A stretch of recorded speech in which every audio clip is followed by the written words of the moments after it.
underline. Omong dikit tapi nyelekit. Bersama Om Bob. Temukan di channel YouTube Om Bob Indonesia. Om Bob, ada wacana bahwa nantinya DPR ini bisa mengevaluasi pejabat negara, bahkan memecat pejabat negara. Bagaimana Om Bob menggarisbawahi masalah ini? Ya, kalimat atau kata-kata memecat itu sepertinya ya kurang tepat. Ya. Tapi memang mereka, anggota DPR tadi itu ada suara-suara bahwa mereka akan mengadakan evaluasi dari pejabat yang menjabat karena disetujui atau diangkat, direkomendasikan oleh DPR. Misalnya di dalam memilih KPK, juga yang memilih dari usulan dari Presiden itu memilih Kapolri, memilih Panglima TNI, ya. Jadi beberapa hakim agung sepertinya itu kan memang pada saat dipilih itu kan memang melibatkan DPR ya. Ya, jadi hal inilah yang mungkin oleh anggota DPR yang terhormat itu menjadi, wah, kalau yang kita sudah yang ngangkat, kita yang menyetujui, mestinya ya kita boleh mengevaluasi. Jadi kalau udah mengevaluasi tiap tahun misalnya atau kapan bisa dievaluasi, kalau mereka merasa ini tidak cocok, maka dia DPR akan mengusulkan kepada Presiden agar itu diganti.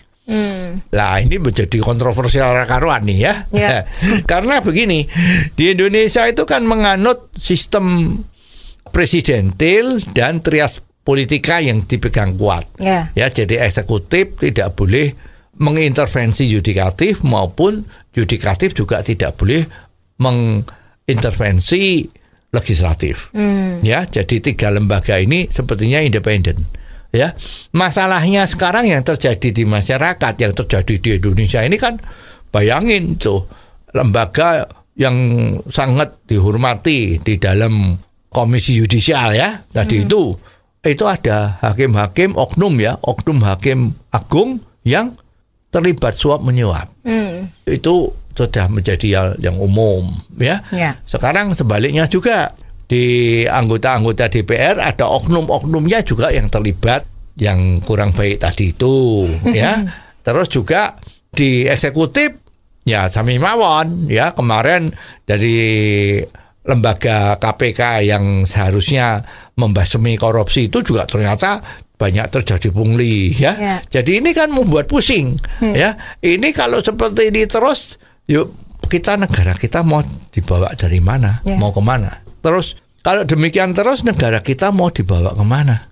Ya, maka anggota DPR yang terhormat tadi mungkin juga mikir, kalau kita yang milih, apa tidak kita yang mutusin untuk dia bisa bekerja terus atau tidak?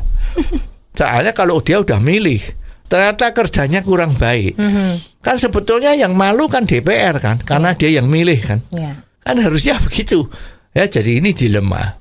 Kalau situasi sudah memusingkan seperti ini, enaknya bagaimana Om Bob? Ya kalau kita lihat loh ya, misalnya ya, ini kan yang namanya presidentil itu kan menteri, itu pembantu presiden. Dan menteri itu bertanggung jawab kepada presiden. Nah sekarang kalau kita lihat, DPR sering memanggil menteri loh. Seolah-olah menteri bertanggung jawab sama DPR. Jadi ditanyain 1, 2, 3 urusan. Kadang-kadang menteri kita itu sering sepertinya menjadi terdakwa dalam satu urusan yang berat. Ya, kasihan dah ya. Jadi ini kan juga menjadi simpang siur. Kalau kabinetnya presidentil ya menteri itu bertanggung jawab sama presiden.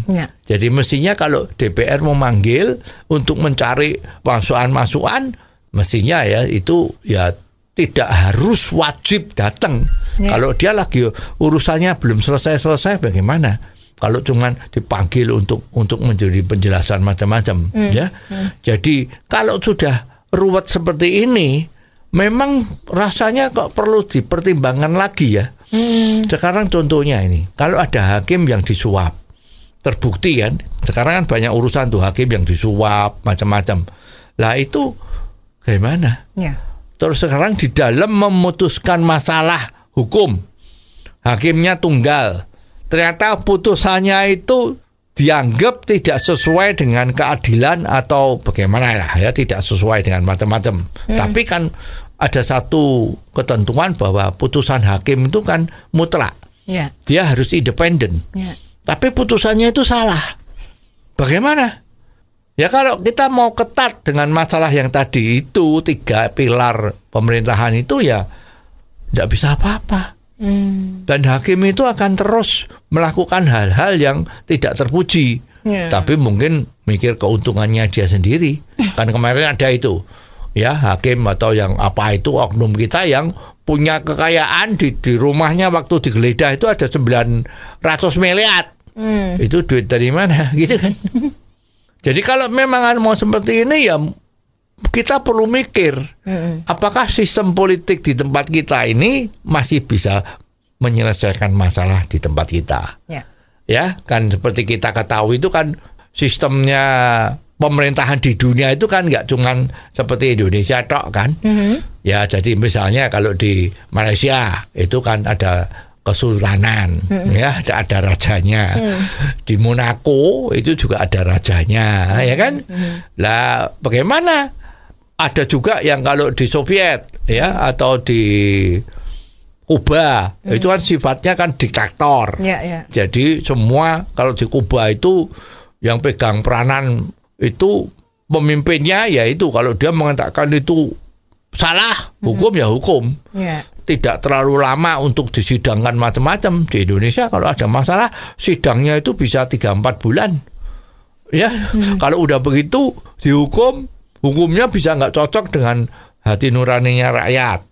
Ya, jadi sebetulnya memang perlu ditarikkan sistem yang bisa mempercepat stabilitas politik di Indonesia ini agar supaya Indonesia betul-betul bisa maju, bisa mencapai cita-cita nanti di Indonesia Emas tahun 45 nanti. Ya, jadi perlu dipikirkan. Ayo, jangan cuman bingung terus, tetapi harus dipikirkan dan harus mengambil tindakan yang berani. Oh, jadi begitu ya Om Bob. Jelas deh sekarang. Terima kasih Om Bob untuk waktunya. Sampai ketemu lagi di waktu yang akan datang. Saran dan masukan WhatsApp ke 0878 5590 7788. Underline. Omong dikit tapi nyelekit. Bersama Om Bob. Jika Anda suka dengan channel ini, jangan lupa subscribe, like, dan komen.